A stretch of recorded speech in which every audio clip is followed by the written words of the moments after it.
अस्सलाम वालेकुम दोस्तों, उम्मीद करता हूँ आप सब खैरियत से होंगे। दोस्तों, आज की इस वीडियो में सऊदी अरब की कुछ ज़रूरी और बड़ी खबरों के साथ साथ एक न्यूज़ मैं आपको इंडिया की देने वाला हूँ, जो कि काफ़ी यूनिक न्यूज़ है। इस तरह की न्यूज़ पहली बार सुनने में आई है, तो वीडियो को आखिर तक ज़रूर देखें ताकि पूरी जानकारी आप लोगों को मिले। तो चलिए वीडियो को शुरू करते हैं, लेकिन आगे बढ़ने से पहले आपसे रिक्वेस्ट है, वीडियो को अभी से लाइक कर दीजिए।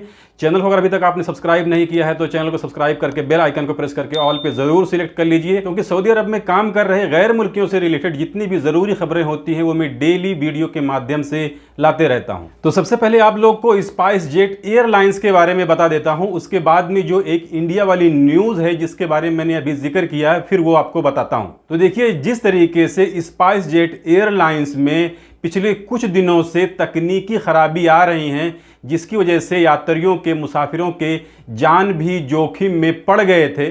इसी वजह से दिल्ली के एक एडवोकेट ने, एक वकील ने स्पाइस जेट एयरलाइंस के खिलाफ में PIL दाखिल की है, यानी उस एयरलाइंस के खिलाफ में याचिका दाखिल की गई है। उसमें यहां तक कहा गया है कि इस एयरलाइंस को अब बंद कर देना चाहिए, और इस याचिका पर सुनवाई आज ही हो गई होगी या होने वाली होगी। और इसके खिलाफ में कंप्लेन जिसने किया है वो भी एक एडवोकेट हैं, वो भी एक अधिवक्ता हैं।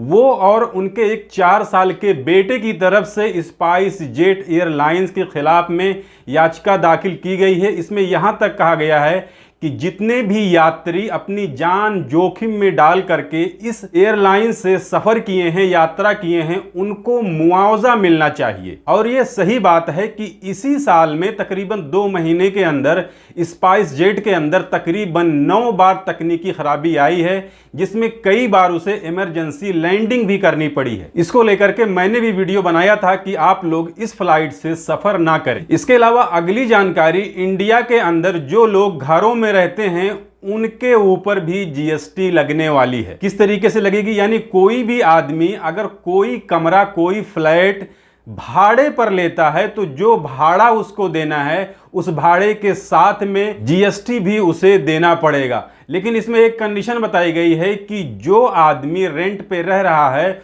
वो GST में अपना रजिस्ट्रेशन कराया हो, यानी वो अगर कहीं किराए पर रहता है और उसका जो धंधा है उसके लिए उसने GST में रजिस्ट्रेशन कराया है, यानी GST पे कर रहा है अपने धंधे के लिए, अपने बिजनेस के लिए, तो ऐसे आदमी को जहां पर वो रेंट पे रहता है तो रेंट के साथ में GST भी उसे देनी पड़ेगी। और ये कानून 18 जुलाई से लागू हो रहा है। इसके अलावा अगली जानकारी सऊदी कंज्यूमर प्रोटेक्शन एसोसिएशन की तरफ से आई है। CPA वाले भी आजकल कस्टमरों के अधिकारों को लेकर नया नया कानून बता रहे हैं। तो इसमें एक जानकारी और बताई गई है कि अगर कोई पैसेंजर जो अपाहिज है, चल फिर नहीं सकता है, चलने फिरने से वो माजूर है, और उसके पास कोई ऐसी डिवाइस है जिससे वो चलने फिरने में हेल्प लेता है, जैसे व्हील चेयर वगैरह हो गया, तो इस व्हील चेयर का हवाई जहाज से सफर करते वक्त लगेज में काउंट नहीं किया जाएगा। इसके अलावा CPA की तरफ से कहा गया है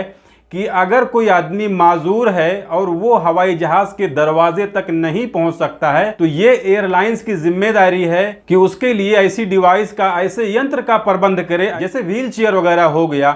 अगर कोई आदमी चलने फिरने से माजूर है या बहुत ज़्यादा ज़ईफ है, बूढ़े हो गए हैं, एयरपोर्ट पर गए हैं लेकिन वो अपनी व्हील चेयर लेके नहीं गए हैं, तो ये एयरलाइंस की जिम्मेदारी है कि उनके लिए व्हील चेयर मुहैया कराए। इसके अलावा एक जानकारी हरमैन शरीफैन के इंतजामिया की तरफ से आई है, जिसमें उन्होंने बताया है कि अब हरमैन शरीफैन में, यानी मक्का या मदीना की जो मस्जिद है उसके अंदर नमाज पढ़ने के लिए किसी भी तरह का अब परमिट लेने की ज़रूरत नहीं है।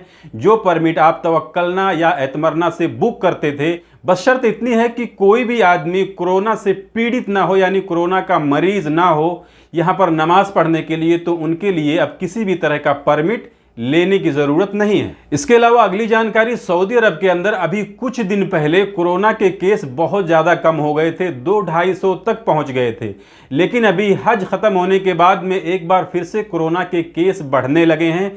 तो आज की जो रिपोर्ट आई है इसमें 606 नए कोरोना मरीज की तस्दीक की गई है। इसके अलावा दुनिया के अंदर अभी जो मंकी पॉक्स की बीमारी फैल रही है, इसको लेकर के WHO की तरफ से एक बयान आया है, जिसमें उन्होंने कहा है कि मंकी पॉक्स के केस अभी दुनिया भर के अंदर 10,000 से ज्यादा पाए गए हैं, और एक केस तो हमारे इंडिया में भी पाया गया है।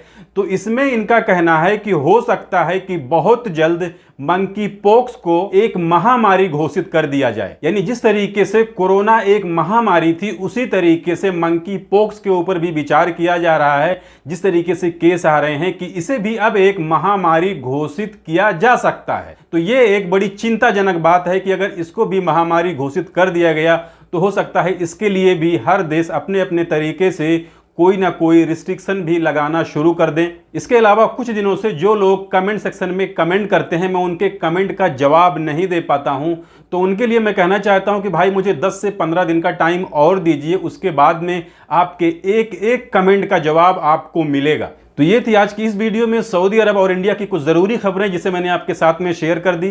जानकारी अच्छी लगी है तो वीडियो को लाइक कर दीजिए। चैनल को अगर अभी तक आपने सब्सक्राइब नहीं किया है तो चैनल को सब्सक्राइब करके बेल आइकन को प्रेस करके ऑल पे ज़रूर सिलेक्ट कर लीजिए, क्योंकि सऊदी अरब में काम कर रहे गैर मुल्कियों से रिलेटेड जितनी भी ज़रूरी खबरें होती हैं वो मैं डेली अपने इस चैनल पर वीडियो के जरिए लाते रहता हूँ। तो इस वीडियो में बस इतना ही था। मिलते हैं फिर अगली वीडियो में, तब तक के लिए इजाज़त दीजिए। खुदा हाफिज़।